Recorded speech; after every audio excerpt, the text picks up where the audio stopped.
malheureux de lassitude. Je suis retournée chez ma grand-mère comme un fantôme revenu à la maison. Tout avait changé et pourtant tout était resté pareil. Dans une vieille malle, j'ai trouvé des morceaux du passé, des objets, des odeurs, des sons, et puis cette photo. Sur ma vie, je t'ai juré un jour de t'aimer. J'ai 85 ans, mais ce matin quand je me suis réveillée, j'en avais 18. Tout était là, intact, ma peau, ma voix, mes rêves. J'ai voulu voter, mais on m'a refusé en disant qu'une femme n'était pas légitime d'avoir un impact politique sur le pays. Pour obtenir le droit de vote des femmes, les suffragettes ont mené des actions radicales, violentes et souvent décriées. Un magazine de mode m'est inutile. Je dois prêter attention aux nouveautés du monde ménager. Vous aviez 18 ans. Ah, je voyais pas la vie comme ça. Je la voyais comme dans un rêve. Je la voyais belle. Pendant que les hommes se reposent des femmes, les femmes s'occupent des hommes. D'ailleurs, ils n'ont pas le choix. Je voulais sortir me balader, mais c'était impossible. Je devais repasser le linge et m'occuper du foyer. Elles sont libres tout en étant au foyer, à mon avis. Elles doivent rester à la maison. C'est indispensable. J'entre vite, le cœur serré. J'ai 17 ans et avorter est interdit. Pourtant, je dois le faire. À cette époque, 300 000 avortements clandestins sont pratiqués en France. 400 femmes en meurent chaque année. Le 26 novembre 1974, Simone Veil se présente à la tribune de l'Assemblée nationale. La ministre de la Santé s'apprête à défendre l'un des projets de loi les plus controversés de la Ve République, la légalisation de l'avortement. Pour vous faire partager une conviction de femme.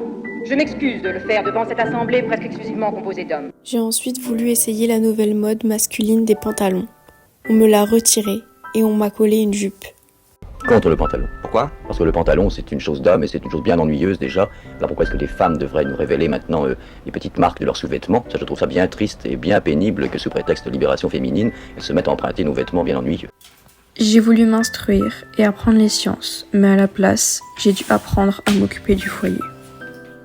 Elles demeurent sous la tutelle de leur père ou de leur mari, citoyennes de seconde zone. Qui commande ?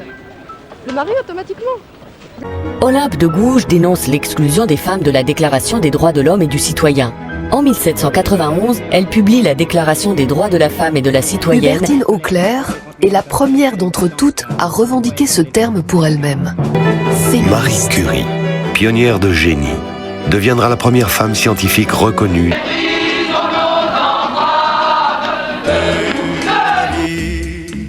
Je t'ai juré un jour. Je rouvre la même malle, mais elle est différente maintenant. Des objets d'aujourd'hui qui montrent des signes de progrès. Et une autre photo, elle aussi me marque. Non pas parce qu'elle me rappelle le passé, mais parce qu'elle me montre l'avenir.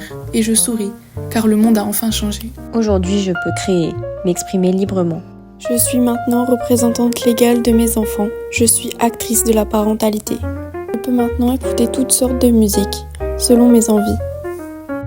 Avant, je ne pouvais pas ouvrir un compte ou même gérer mes biens sans l'autorisation de mon mari.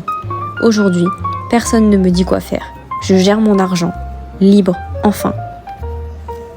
Maintenant, je peux conduire et je peux être libre de mes mouvements. Aujourd'hui, ma voix est entendue et elle compte dans l'avenir du pays.